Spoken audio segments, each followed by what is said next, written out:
how would you respond to someone who says that they do want to recover, however, they also want to remain either vegan or vegetarian? How would you respond to a client? So I'll start off with a very simple thing, because that's the thought that comes into my mind. I'm like, yes, be vegetarian, eat enough. Because when you think about a vegetarian diet, so I grew up vegetarian. My father, so in India, there are families who are vegetarian and there are families who are non-vegetarian. It's a cultural thing. Is there a history to it? Yes, the cow is a sacred animal, all of that. But that's not really the conversation in the house was not activist language when I grew up. It was simply that my father came from a vegetarian family, which is no meat, no eggs.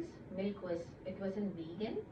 But even if it was, I can imagine, even if it was, my mother came from a fully meat-eating family. But she decided not to cook meat at home. So when I came along, I was born into a vegetarian family. There was no shortage of food. My mother cooked 3 times a day. Now, even if you don't have a mother who cooks 3 times a day, or I don't cook for myself 3 times a day, that did not equate with compromising or eliminating. It was just, oh, we happen to be vegetarian, which is we're not eating meat and fish. We're eating plenty of, rice and wheat and lentils and beans and vegetables.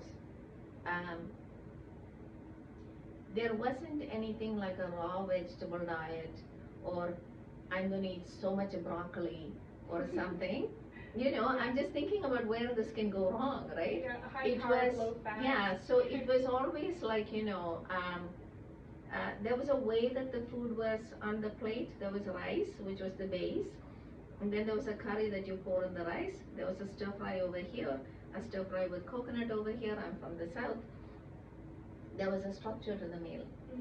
So if I think about here in the West, it would be a soup, a stew, a salad, bread, potatoes, and keep in mind I'm talking like bread, potatoes. I'm not saying protein, I'm not saying carbohydrate. That language makes it something else. My father had no judgment about somebody who ate meat. He had a way of saying, don't put it on my plate, that's all. Like, you can do anything on your plate, don't put it on my plate. So we would go out, we would have non-vegetarian meals. He would just do his vegetarian thing. Later in life, I started eating meat. So I can handle like a burger, like something, some kinds of things. But again, it's not an elimination diet. And there's no strong morality necessarily. There is no strong morality. Now, I can feel strongly about the way animals are treated, because they are, like, not in a nice way. And I can choose to not eat meat. Right. That has nothing to do with eating enough. So the problem is when someone has the urgency of the anxiety of an eating disorder, and like we talked about healthy, vegan becomes a placeholder for the elimination that a person does in an eating disorder. Exactly. So eating disorders have themes, right? There is elimination, there is substitution, there is negotiation. Like, these are themes in an eating disorder.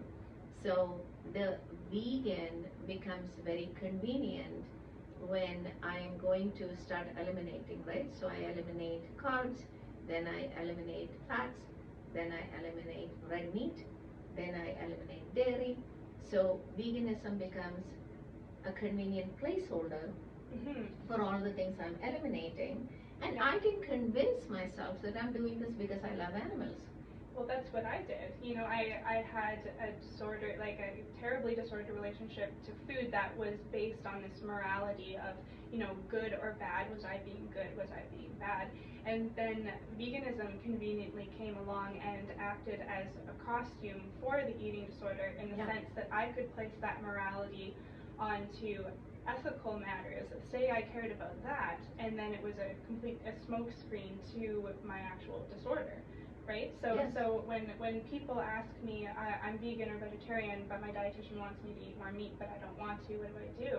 At that point, it's tough because I don't want to discourage someone who is actually Yeah. legitimately vegetarian for the right reasons, right? But so I like your approach of saying, be vegan but eat enough. Yes. Right? Because there's no Yes. getting around that Be part. vegetarian, eat enough. Yeah. You know, we eat enough, and there's plenty to eat in Yeah. all these areas. I can be vegan.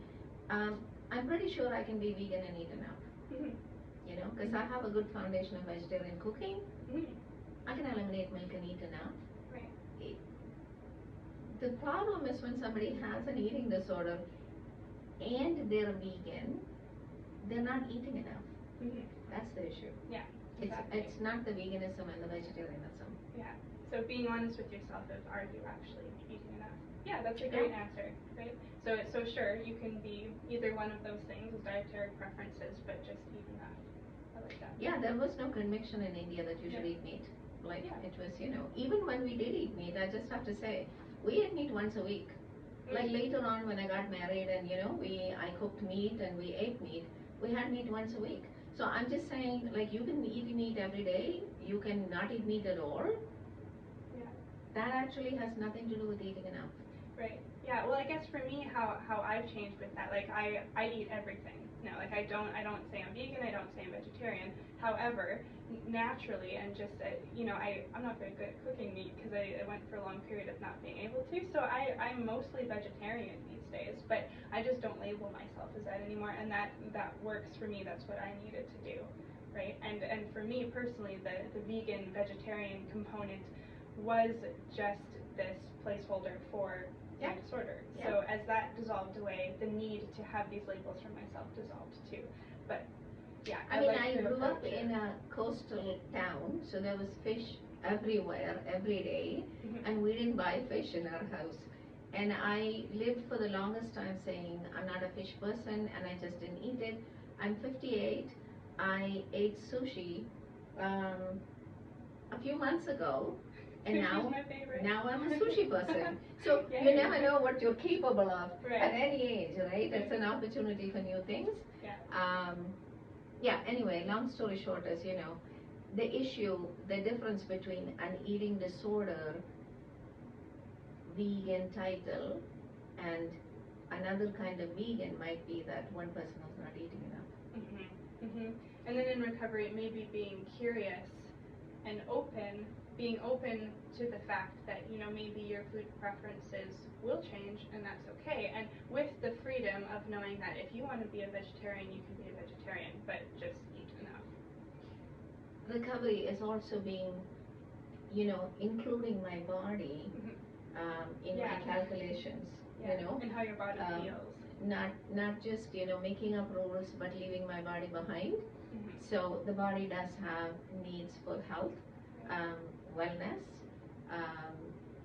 and that might include dairy or something, you know, cheese, I don't know. And being open-minded to that.